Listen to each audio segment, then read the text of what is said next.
د لوی او بخونکي خدای په سپېڅلي نامه د پښتو تلویزیون قدرمنو لیدونکو د سلام په وړاندې کولو سره تاسو ته بلنه درکوم د خبري مجلې په دې برخه کې کورونه او خبرونو ته بیان د احمد فائق مومد. په خواشینۍ سره مو خبر ترلاسه کړ چې بهرني ځواکونه چې ځان ته سوله ساتي ځواک وایي د پروان ولایت ساګرد ولسوالۍ په وازغر دره کې پر ملکي کورونو بمبارۍ کړې ده. د یرغلګر پوځ د برید په پایله کې زموږ 8 تنه بېګناه ملکي هېوادوال په شهادت رسېدلي چې 7 میرمن او 5 تنه نور واړه ماشومان دي. نور حال په دې رپورټ کې ویل کېږي چې جګړه د افغان امنیتي ساتونکو وسوالو طالبانو او ناټو ترمنځ پیښه شوې ده. د حیرانتیا خبره خدا ده چې درې واړه لوري په خپل ځای د جګړې د ملکي قربانیانو د مرژوبلې غندنه کوي. ناټو وایي چې د ملکي افغانانو په مرژوبله خواباده ده، خو د دوی په وینا چې وسوالو طالبانو له ځینو کورونو پر دوی ډزې کړي چې د دوی یو پوځي پکې ووژل شو. په دې خبرپاڼه کې چې رسنیو ته رسېدلې زیاته شوې ادعا شوې ده چې په دغه جګړه کې 10 تنه وسوال طالبان او 2 تنه ملکیان وژل شوي دي. ناټو وایي چې دوی د وسوالو له سخت برید سره لاس او ګریوان وو چې د هوایي ځواک مرسته یې وغوښته. په ورته وخت کې طالبانو له لوري رسنیو په یوه برېښنایي خبرپاڼه کې راغلي چې د ولسي وګړو د مرژوبلې غندنه کوي، خو د غندنې سره سره ادعا کړې چې په پراخه کچه مالي او افغاني افغان سرتیرو او ناټو ځواکونو ته ورړولي دي. که څه هم افغان حکومت په دغه جګړه کې چې د جنوري په 15مه د پروان ولایت په وازغر دره کې پیښه شوه د خپلو تلفاتو په اړه څه نه وایي، خو طالبان وایي چې د دوی 15 تنه وسوال په دغه جګړه کې وژل شوي دي. که څه هم د جګړې مرژوبله متضاده ده، خو بیا هم دوه لورو خپل تلفات منلي چې یو ناټو او بل وسوال طالبان دي. البته افغان حکومت د خپلو سرتیرو په اړه څه نه وایي او یوازې د ملکي وګړو خبره راسپړلې ده. ناندریزه خبره دا ده چې د دغه وروستۍ جګړې له کبله چې په جګړه کې ښکېلې 3 واړه غاړې د ملکي تلفاتو خپل شمیرې کوي او په ملکي تلفاتو اندېښمن دي.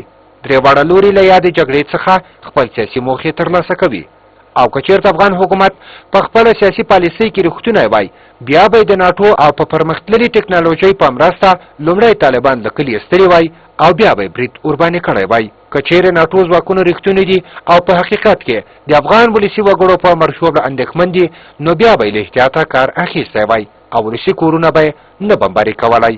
خو دا چې ناټو په تیر کې هم دغسې بریدونه کړي چې په پایله کې عام ولسي وګړي په شهادت رسېدلي دي او بیا یې هم سخت ټپونه یې اخیستي دي چې په پای کې یادو ځواکونو بس هم دومره ویلي دي چې بخښنه غواړو موږ نه تېروتنه وشوه. خو دا چې یاده جګړه په یو اساس وخت کې رامنځته شوې ښایي ډېره نندریزه شي.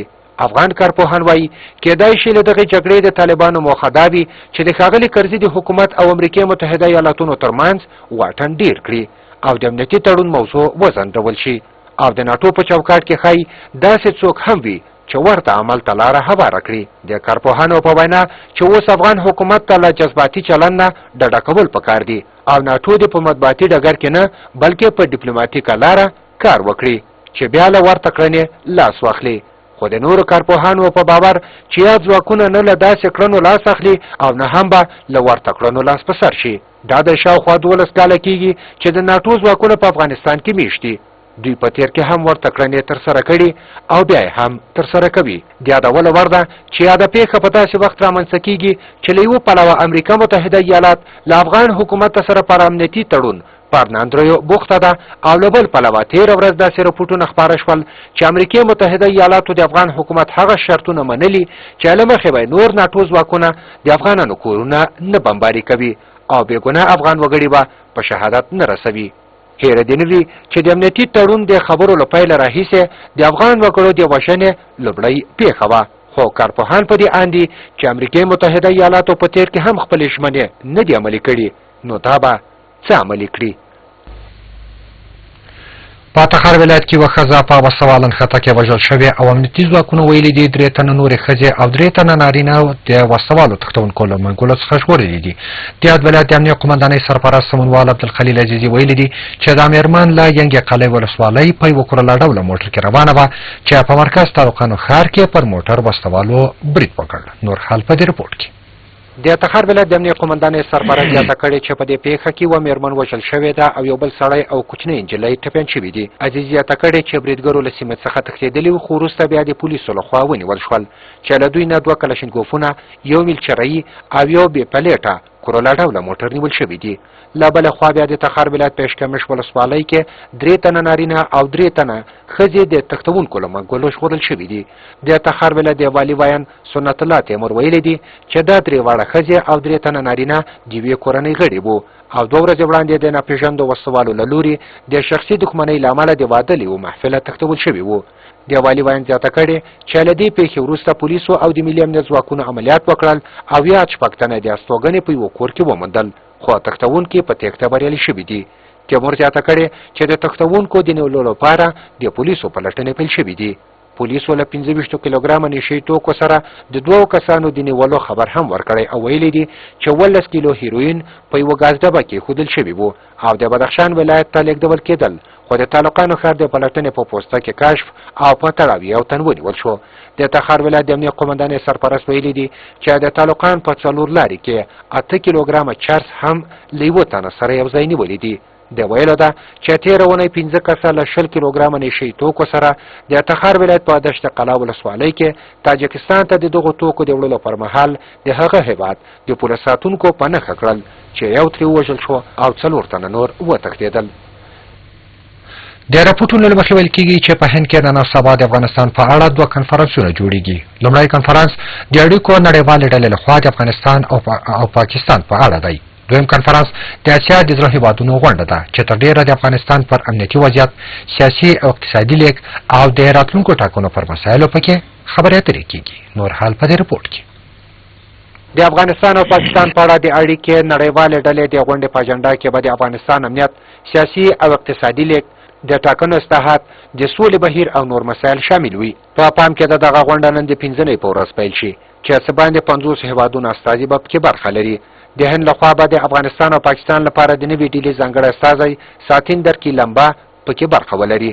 د تماس نړیواله ډله یوه سیاسي ټولنه ده چې د جرمني په نوښت ده چې په افغانستان او سیمه کې د سولې د ثبات او ټینګښت لپاره هڅه کوي.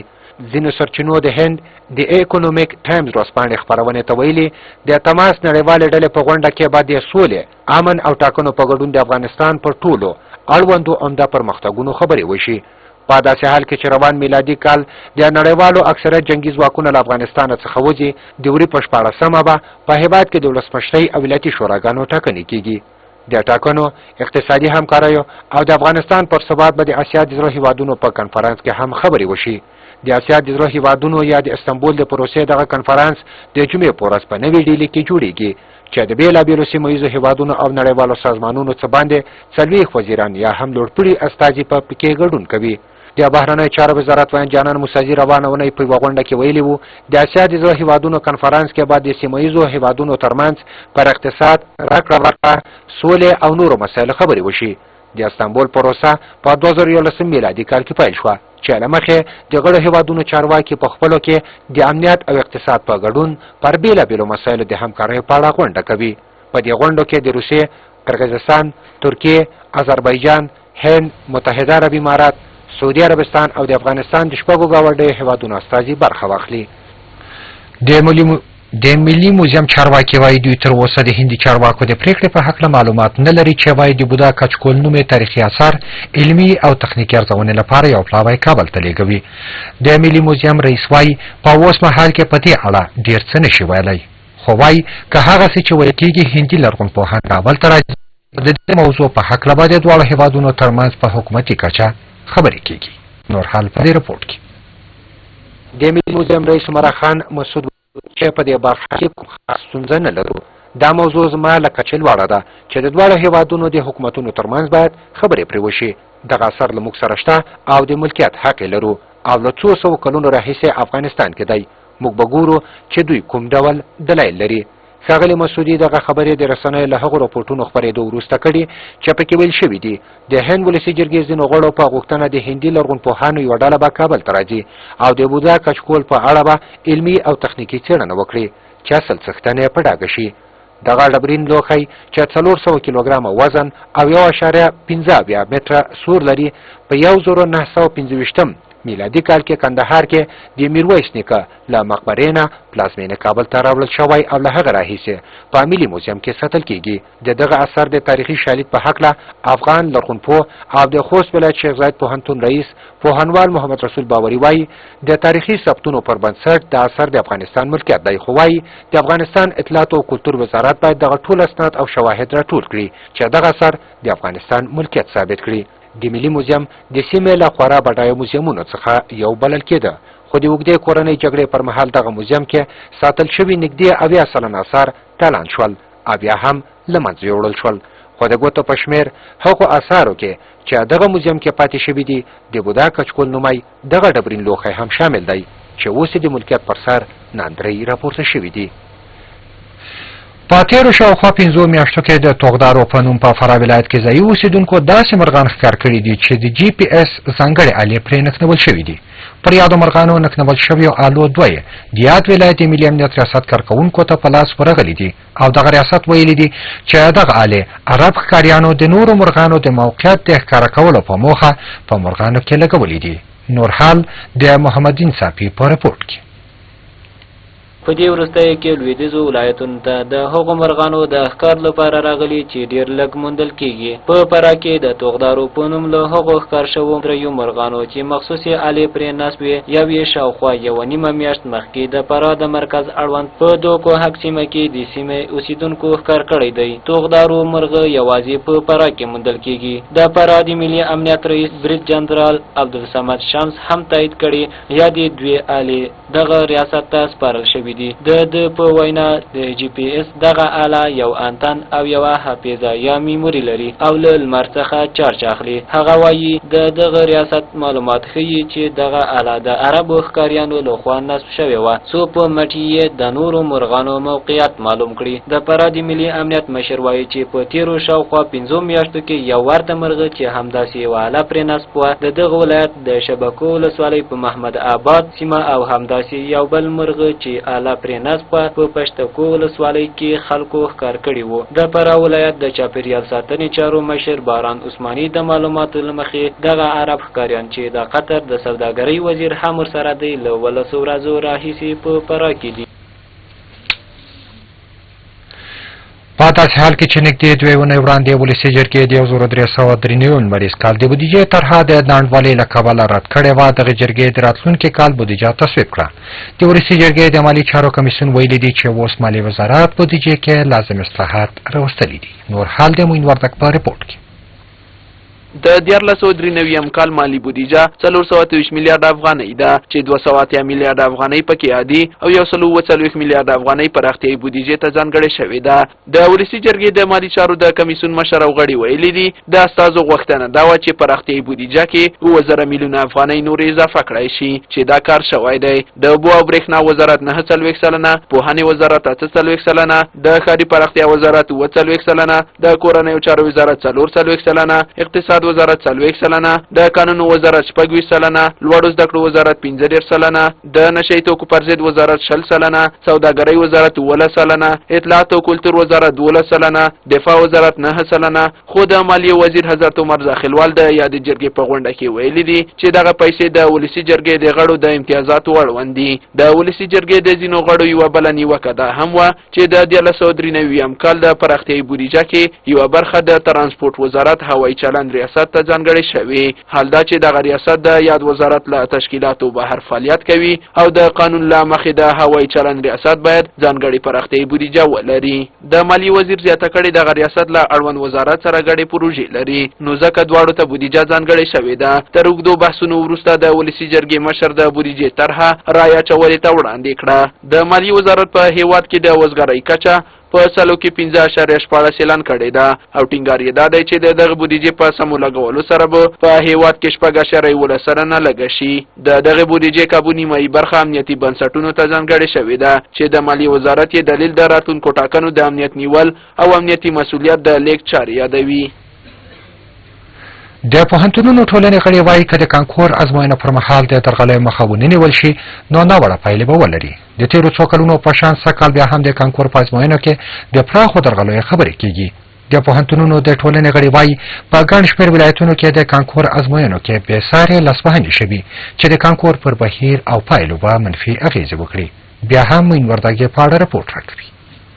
د پوهنتونونو ټولنې غړی پوهان قیس وای د کانکور په بیلابیلو حوزو کې په بیلابیلو ډولونو د کانکور ازموینې اخیستل کیږي چې لا ټاکل شوي معیارونو سره په ټکر کې ده. ښاغلي قیس په ولایتونو کې یو شمېر چارواکي د ولسي جرګې او ولایتي شوراګانو غړي تورن کړل چې د کانکور په چارو کې لاسوهنه کوي. ویل کیږي چې دغه ستونزه د هیواد په کچه ده او یوازې په څو ولایتونو پورې تړلې نه ده. د مرکز او یو شمېر نورو ولایتونو د کانکور ازموینه لا نه ده اخیستل شوې. د هغه په وینا که دغې ستونزې ته د حل لاره ونه موندل شي نو دا غمیزه به همداسې روانه وي. لا نږدې یو لسیزې راهیسې د کانکور ازموینه د لوړو زده کړو وزارت لپاره یوه ستره ننګونه بلل کیږي. په روان کال کې د لوګر، غزني، بدخشان او د وردګو په ولایتونو کې د ازموینې په تړاو شکایتونه شوي دي، خو ویل کیږي چې دغه ستونزه د هیواد په کچه ده او یوازې په څو ولایتونو پورې تړلې نه ده. د مرکز او یو شمېر نورو ولایتونو د کانکور ازموینه لا نه ده اخیستل شوې. د غور او بادغیس ولایتونو بې ځای شوې کډوالې کورنۍ چې دا مهال په هرات ولایت کې ژوند کوي وایي له یوې خوا ورته حکومت او خیرات ټولنو پر وخت مرستې نه دي ورسولې او له بلې خوا د ژمي په سړې هوا کې د ګڼو ستونزو سره لاس او ګرېوان دي. نور حال په دې رپورټ کې. دغه کډوالې کورنۍ وایي چې د ژوندانه د نامناسبه شرایطو په پایله کې یوازې په تېرو 3 میاشتو کې د غور او بادغیس بې ځایه شوي کورنیو له جملې د ښځو، ماشومانو او نارینهو په ګډون 80 تنه مړه شوي چې تر ټولو لوی لامل یې د کافي درملونو نشتوالی او سړه هوا بلل کیږي. یاد بې ځایه شوي کورنۍ چې دا مهال د هرات په سعادت ښارګوټي کې ژوند کوي وایي که څه هم په تېرو 3 میاشتو کې یو شمېر خیریه موسسو ورسره مرسته کړې خو دوی دومره بېوزله دي چې په یادو کمو مرستو یې ستونزه نه ده هواره شوې او د لا زیاتو مرستو او پاملرنې غوښتونکي دي. د دغو بې ځایه شوي کورنیو غړي وایي که یې حکومت په ژمي کې د ژوندانه وضعیت ته پاملرنه ونه کړي نو د یو لوی انساني ناورین سره به مخامخ شي. دغه کډوال نه یوازې د هرات په ولایت کې له ستونزو سره مخ دي بلکې د هیواد په نورو بېلابېلو ولایتونو کې هم ډېرې کورنۍ شته دي چې تر اوسه پورې ورته اړوند چارواکو او نورو هغو موسسو د رپوټونو له مخې پام نه دی کړی کوم چې د ژمي په رارسېدو سره د هر کله په څېر مرستې کوي. اړمن کسان وایي چې حکومت او خیریه ټولنو ورسره مرستې وکړي خو هغه دومره لږې شوې چې د دوی د یوې میاشتې لپاره هم بسنه نه کوي. په داسې حال کې چې پرته له خوراک او څښاک څخه د ژمنیو جامو او د کوټو د تودولو هم اړتیا شته ده. د یادونې وړ ده چې هر کال د ژمي او سړې هوا په رانږدې کېدو سره د غور او بادغیس همداراز له فراه او هلمند څخه یو شمېر کورنۍ د دې په موخه چې په هرات ولایت کې به د ژوندانه بهیر مثبت لوري ته ومومي هرات ته کېږي خو دلته بیا د ګڼو ستونزو سره لاس او ګرېوان کېږي. او وروستی کورنۍ خبر همدا چې په ختیځ کې د ولایتي شوراګانو غړو او ولایتي شورا ته نوو نمایندانو د ولسي جرګې د هغې پرېکړې په غبرګونونو کې ګډه غونډه کړې کوم چې ولایتي شوراګانو د قانون د تصویب کولو پر مهال له یاد قانونه څخه د ولایتي شوراګانو د څار کولو ماده لرې کړې وه او نه یې وه منلې. نور حال په دې رپورټ کې.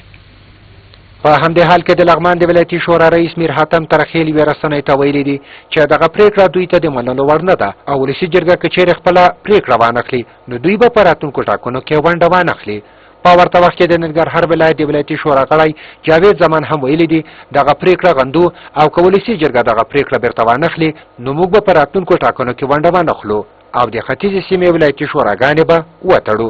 د ننګرهار د ولایتي شورا غړی ذبیح الله زمری وایي ولسي جرګه باید هره پرېکړه د اساسي قانون په رڼا کې ترسره کړي نه دا چې له قانونه څخه وتښتي. نوموړی وایي وړاندې تر دې د ولایتي شورا لپاره قانون جوړ شوی او د جمهور رئیس لخوا تفشیش شوی او په رسمي جریده کې خپور شوی هم دی.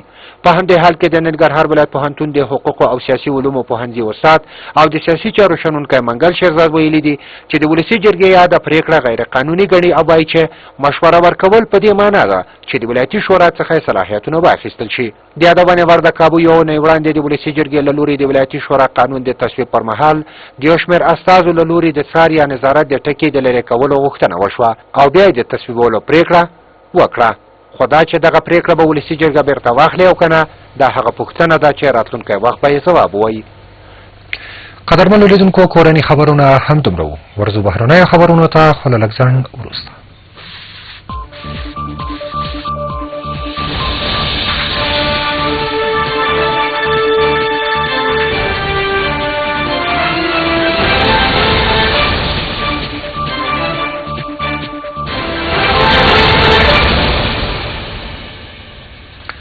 نړۍ دا وخت ښه راغلی. د ایران د بهرنیو چارو وزیر ویلي دي له نړیوالو سره د ده د هېواد پر لانجمن اټومي پروګرام شوې هوکړه د یوې اوږدې او سختې لارې پیل دی. ایران وایي د ملګرو ملتونو څارونکي به د راتلونکي خالي په ورځ تهران ته ورسیږي چې راتلونکی نومبر په ژنیوا کې د شوې هوکړې پلي کول پیل کړي. نور حال په دې رپورټ کې. د دغه هوکړې له مخې چې د دونۍ په ورځ پلي کول پیلیږي، ایران هوکړه کړې چې د هغو بندیزونو چې د ایران اقتصاد ځپلی د نرمولو په بدل کې خپل لانجمن اټومي فعالیتونه ودروي. ایرانی چارواکي وایي د راروانې خالي په ورځ به د ملګرو ملتونو ماهرین د هغې نړیوالې هوکړې د پلي کولو لپاره تهران ته راورسیږي چې د ایران د اټومي پروګرام د محدودولو په موخه پرې روغه وشي. ایران د دغه هوکړې تر مخه چې د تیر کال نومبر کې ورباندې روغه شوې په د لګېدلو اقتصادي بندیزونو د نرمولو لپاره به نړیوالې ټولنې ته د خپلو اټومي فعالیتونو د منظم څار او کتو اجازه ورکوي. ایرانی چارواکي وایي دغه هوکړه چې تیر کال په ژنیوا کې پرې روغه وشوه د یوې اوږدې او پیچلې پروسې پیل دی. د ایران د بهرنیو چارو وزیر محمد جواد ظریف ویلي دي ایرانیان باور کوي چې لویدیځوالو د دوی له سوله ییزو هستوي پروګرام سره له یوې مناسبې او بې بنسټه لارې چلن کړی.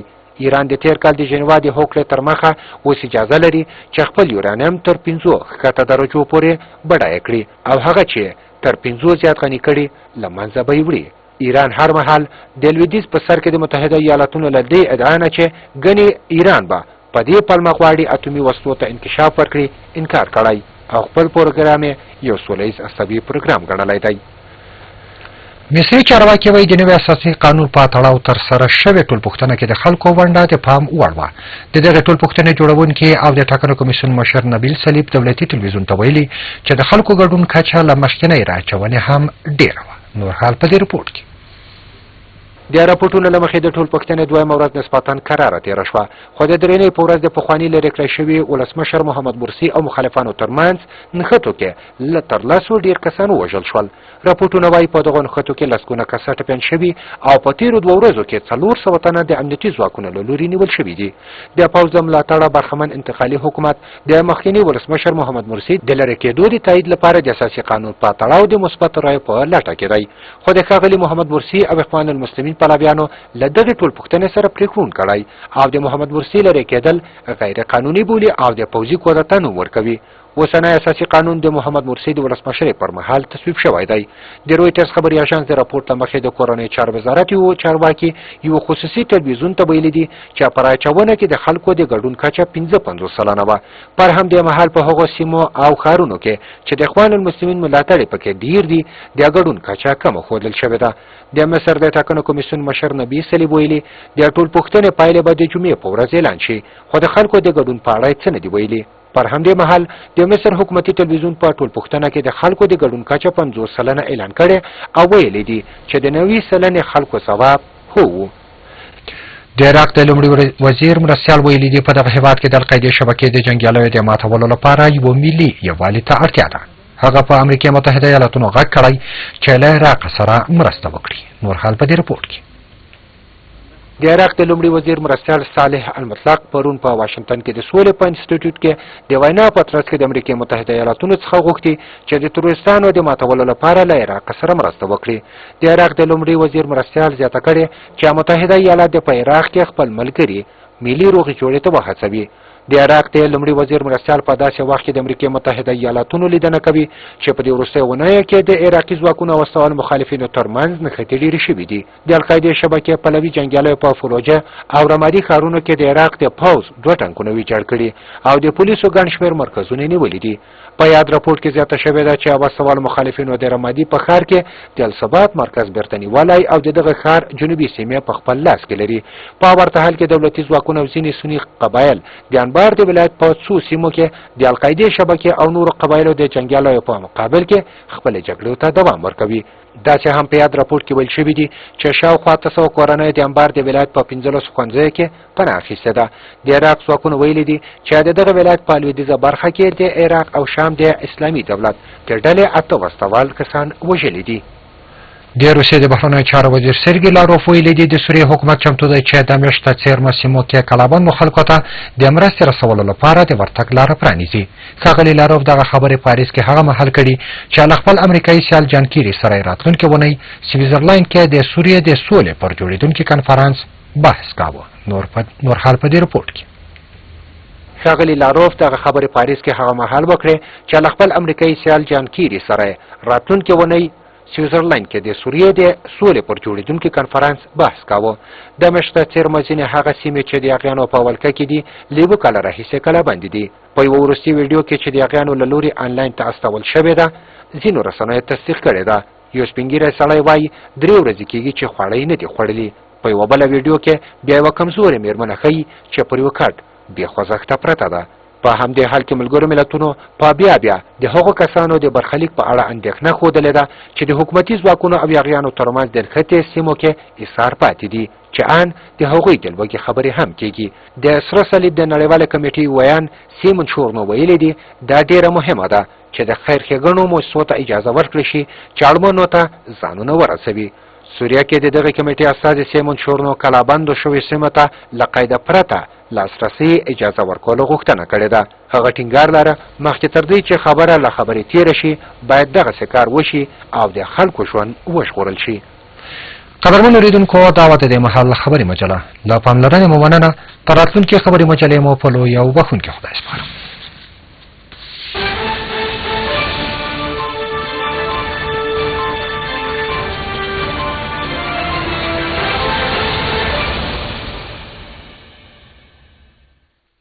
او اوس هم د نن او سبا ورځې د هوا د څرنګوالي وړاندوینه چې د سانتیګریډ په کچه داسې اټکل شوې ده. کابل اسمان ورځ د تودوخې لوړه درجه 5 ټیټه منفي 2. سبا به په کابل کې لمر وي د تودوخې لوړه درجه 6 ټیټه منفي 4. ننګرهار اسمان ورځ د تودوخې لوړه درجه 14 ټیټه 5. سبا به ننګرهار کې اسمان برګ وي د تودوخې لوړه درجه 15 ټیټه 3. کندهار اسمان ورځ د تودوخې لوړه درجه 10 ټیټه 0. سبا به په کندهار کې لمر وي د تودوخې لوړه درجه 10 ټیټه 0. مزار شریف اسمان ورځ د تودوخې لوړه درجه 7 ټیټه 2. سبا به په مزار شریف کې اسمان برګ وي د تودوخې لوړه درجه 9 ټیټه 1. هرات اسمان ورځ د تودوخې لوړه درجه 7 ټیټه منفي 1. سبا به هرات کې اسمان ورځ وي د تودوخې لوړه درجه 7 ټیټه منفي 2. پېښور اسمان ورځ د تودوخې لوړه درجه 14 ټیټه 5. سبا به په پېښور کې اسمان برګ وي د تودوخې لوړه درجه 14 ټیټه 3. او همدارنګه کوټه اسمان ورځ د تودوخې لوړه درجه 11 ټیټه 2. سبا به په کوټه کې لمر وي د تودوخې لوړه درجه 9 ټیټه 0. دا و د نن او سبا ورځې د هوا د څرنګوالي وړاندوینه چې د سانتیګریډ په کچه اټکل شوې وه. نن په کابل کې افغانۍ د بهرنۍ روپۍ په وړاندې داسې بدلېدې. یو امریکایي ډالر اخیستل 50 افغانۍ 15 پوله خرڅول، 50 افغانۍ 15 پوله. یو انګلیسي پاوند اخیستل 92 افغانۍ 4 پوله خرڅول،